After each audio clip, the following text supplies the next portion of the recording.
Les réflexes archaïques.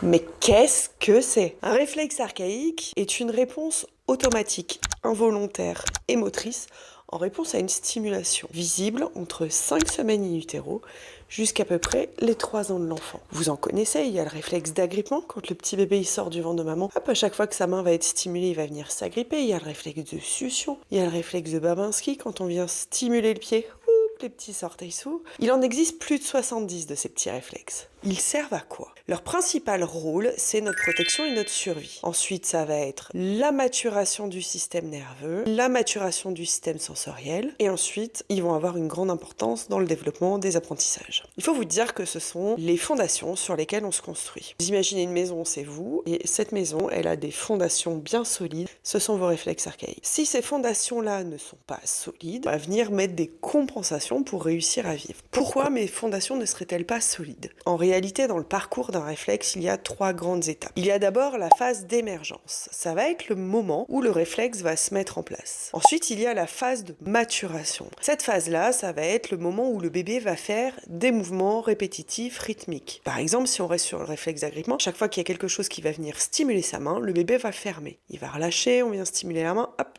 il ferme, il s'agrippe, il s'agrippe. Ce moment-là de la maturation va permettre au cerveau de maturer et de grandir. Une fois que le bébé aura suffisamment fait ces mouvements-là, il va y avoir alors la phase d'intégration. On va passer d'un mouvement automatique involontaire à un mouvement volontaire et contrôlé. Qu'est-ce qui fait que parfois mes réflexes ne sont pas en place? Il peut y avoir une multitude de choses qui viennent entraver l'intégration des réflexes archaïques. Pendant la grossesse, s'il y a eu un gros choc émotionnel par exemple. Au moment de la naissance, si la naissance n'a pas été physiologique. Alors évidemment, on remercie la science pour ce qu'elle nous apporte et toutes les vies qu'elle sauve, mais ça vient interagir sur le bon déroulement des réflexes archaïques. Et la troisième phase, après la naissance, eh bien, ça peut être simplement l'entrave des mouvements du tout petit. Si par exemple l'enfant est placé tout le temps dans un transat et qu'il ne peut pas faire les mouvements comme il doit les faire, en toute liberté, à ce moment-là, il va y avoir une entrave dans le développement moteur et donc dans l'intégration de ces réflexes archaïques. Super Julie, maintenant on fait quoi? Eh bien, sachez que vous pouvez intégrer vos réflexes de 0 à 99 ans. Comment? Ça c'est la question. Vous pouvez utiliser des vidéos qui sont sur internet.